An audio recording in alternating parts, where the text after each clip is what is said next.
Hi, everybody. Welcome to Face to Face. We got one of our favorite business developers that we're going to be developing. It's a long story, what you're going to hear about today. Trust me, I will be developing. He develops. He's got businesses. Rocco Tullio, Rock Developments. Rocco, welcome back in the house. Good to be back, John. Thank you. How are you? Everything's great. Good. Well, we want first off, let's give information. How is your wonderful wife Danielle and the kids? And let's go. She's wonderful. She keeps the house together, and the kids are busy. One's in hockey, the other two are in travel soccer, so it keeps us busy. Now, but what I hear though is next year your daughter is going to high school.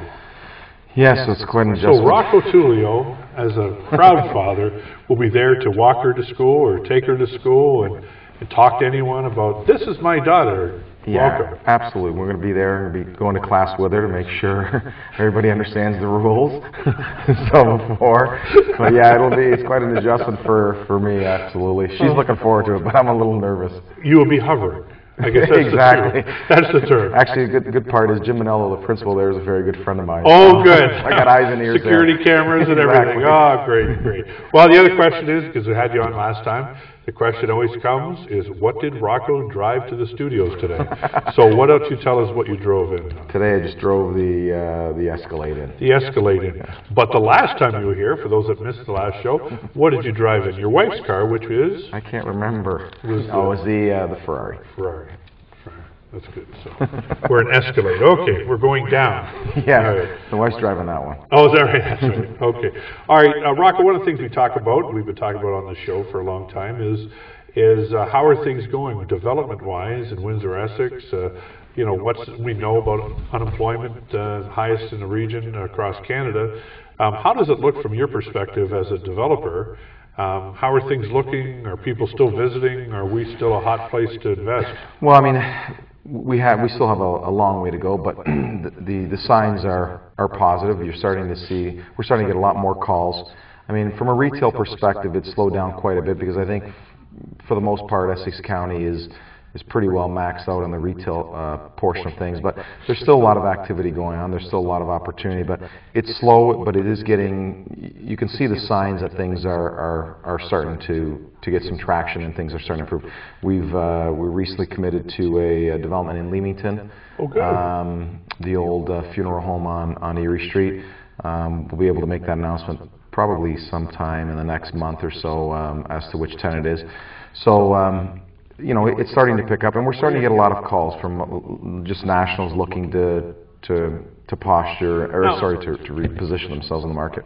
And what we've heard also, I mean, that with the Zellers move and things like that, I mean, Target is maybe coming to town. Is that true that they're looking at Windsor-Essex? Yeah, my sources have confirmed that they are coming. They're going to take at least the two locations, the one at the mall and the one in Tecumseh Mall, my understanding. Which is positive, right? I mean, at the end of the day, competition is good. It'll. I think that they'll also expand those locations. That's just my take on things to accommodate their more prototypical type of box. But I think it's wonderful for the area because a lot of the people typically will cross the border to shop to go there. So I think it'll create a very positive environment for our economy.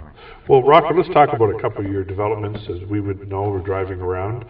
First, let's talk about your Tecumseh development, what you have and what properties, if we were to go by and say, this is a rock development, where would that be? A lot of my developments, for me, are prime locations in any municipality. Like we try to find the best corners or the best properties that have great visibility and great access.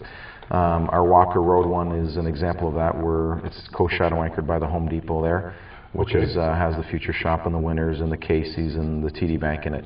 And the dollar store, isn't it? There's a dollar store in there. I've been in that one a few times. So I've got great lineup of tenants there. And if you look at the design that we have there, a lot of detail to architecture, trying to be in keeping with and make it just a little more appealing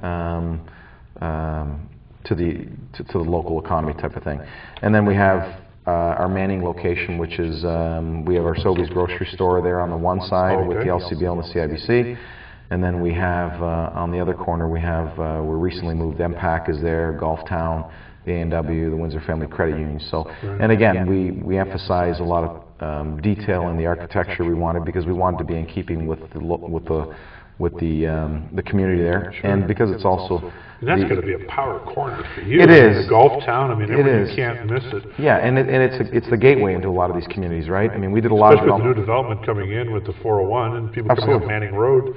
Yep. That's going to be a first stop. No, absolutely. And we wanted to be, you know, as a developer, we don't want to come in. We want to be respectful of the existing neighborhoods that are there. So we want to be a good, you know, we want to be a good partner for them. And the same thing, we did a lot of development on Walker Road, and that was the gateway to the, you know, again, to the community. And we wanted to make sure between landscaping and details that it was done first class. And we've taken that, I've taken that philosophy right across, you know, everywhere from Timmins to Waterloo to Milton to Bowmanville, wherever we're doing development.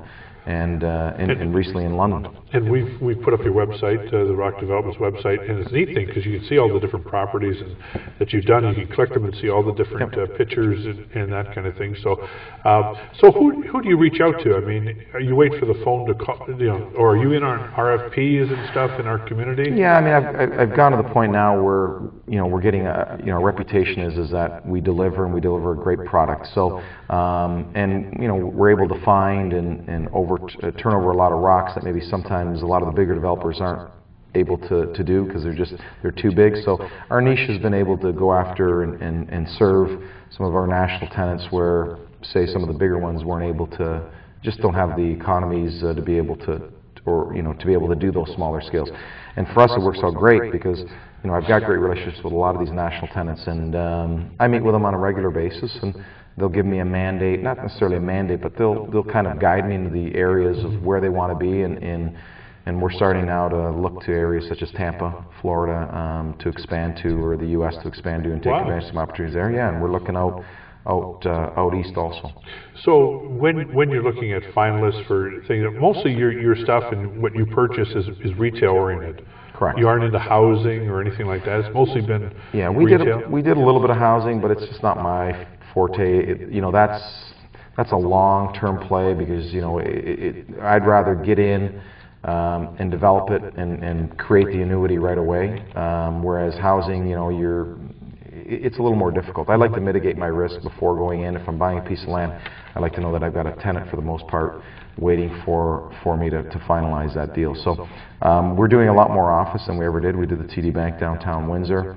I've got a major one in Mississauga, that Bank of Montreal. Yeah, I saw that on the website. Yeah, and recently we just we're under construction in downtown London, right next to the new Moxies. Oh. And we're doing a Shoppers Drug Mart and Robertson Hall Insurance Company. Wow. So 3 stories there. It's the first time in 15 years an office building is being erected in downtown London. So great. You know, we're part of the revitalization package. So it's nice, and how we're excited. How is it dealing with different municipalities? I mean, wherever you're going to, I mean, there's probably certain things are very common, but certain things are different. You have to be a little bit of a chameleon of sorts.